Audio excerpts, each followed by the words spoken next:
second. And hold it up a little bit so you're not sticking your feet. There you go.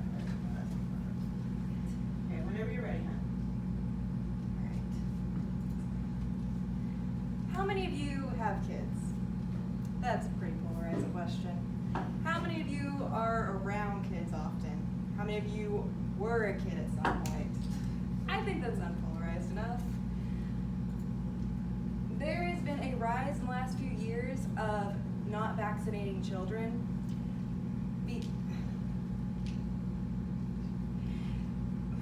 because it's been spread online by social media, the idea that vaccination can be dangerous. My name is Courtney and I hope with this speech you learn to actually trust real doctors and not just some mom on Facebook who's drinking kombucha trying to sell you a pyramid scheme. They say children are our future, but what happens when we don't give them one?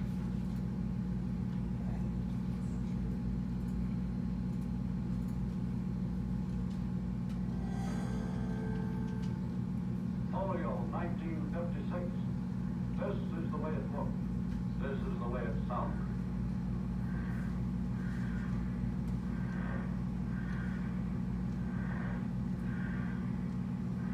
You are listening to the breath of life as it is pumped by these tank respirators called iron lung.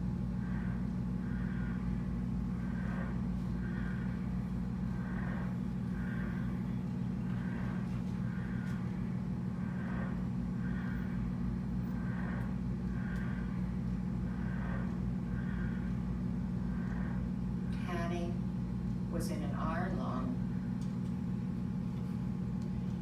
This was taken during the polio epidemic of the 1950s. It's pretty recent, huh? People were confined to live inside these giant contraptions, unable to live a normal life. Seems we as a nation have kind of forgotten about this. So what exactly are the problems not vaccinating? Many parents are ill-informed when trying to do the best for their children, but they actually harm them the most. This is Amanda Kanowitz. I'm gonna pass around a few photos of her so everyone can get an idea. She's cute, right? She was a perfectly healthy 4-year-old girl. She was fun-loving, adventurous, and really beautiful. She died in about a matter of 2 days. One morning on Saturday, she woke up with just a fever and a cough, and her parents called the doctor. It was presumed just to be a simple virus. The doctor said, just stay hydrated and it should be gone in just a few days. By Monday morning, her parents found her dead. Her parents decided that they shouldn't What caused this little girl to die, you think? Was it some terrible disease? It was the flu. Her parents decided not to vaccinate because they thought it wouldn't be an issue. They thought, everyone else is healthy, why should we? What if everyone else thought that? There's been measles outbreaks throughout the US. This is really shocking because in 2000, according to PLOS Medicine, the United States announced measles to be eliminated. How could that be? How could we go from being eliminated to having outbreaks all over the country in just a matter of, 19 years? The outbreaks are mostly concentrated in New York and Washington, and there has been a lot of debate going on around there. So, okay, there's been new parents have adopted this form of vaccination hesitancy. It may be kind of obvious, but vaccination hesitancy is the reluctancy to vaccinate due to one reason or another. There's been a large spread of distrust in modern media, and parents just would rather go on their own will than listen to doctors. Why exactly? These are real issues in 2019. You'd assume we'd be a bit more advanced by now. These parents aren't exactly off the base. There is a reason to be concerned about vaccines. The CDC states that there are dangers, but they are rare and shouldn't be deterrent. They can be mild, like a fever, soreness, or tiredness, to really severe and serious, like a rash, seizure, or an allergic reaction. There's also reasons people don't vaccinate, like religious reasons. Jewish communities have exceedingly low vaccination rates, and they fall into a gray area where they can claim religious freedom and not have to vaccinate. So people who call for vaccination to be a law have to go against this religious freedom. Do we protect our rights given by the Constitution, or do we protect us all as a whole? I myself am not a parent, but I've seen new parents firsthand, and they're scared. I'm sure you guys have had kids who were scared. They went online and tried to find all the answers. It's not possible.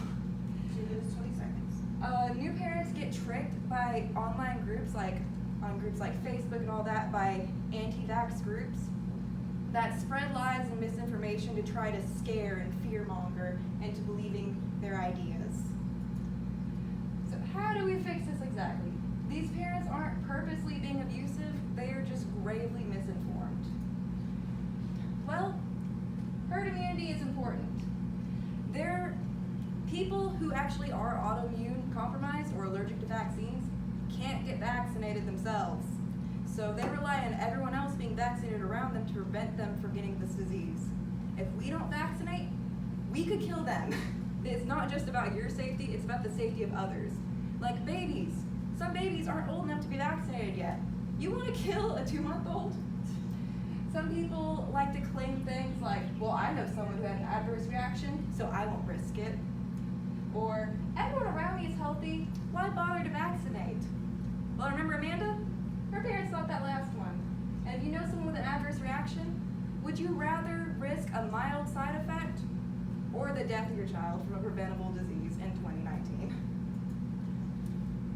1 minute. And this is my most controversial statement of them all, but people who claim not to vaccinate for religious reasons should not. Not vaccinating your child is child endangerment. Killing your child should not be protected by the Bill of Rights. We would not put Sharia law in place in the United States because it is dangerous and harmful. Why is this not dangerous and harmful? I believe that vaccines should be made a law for everyone who is physically able to get vaccinated.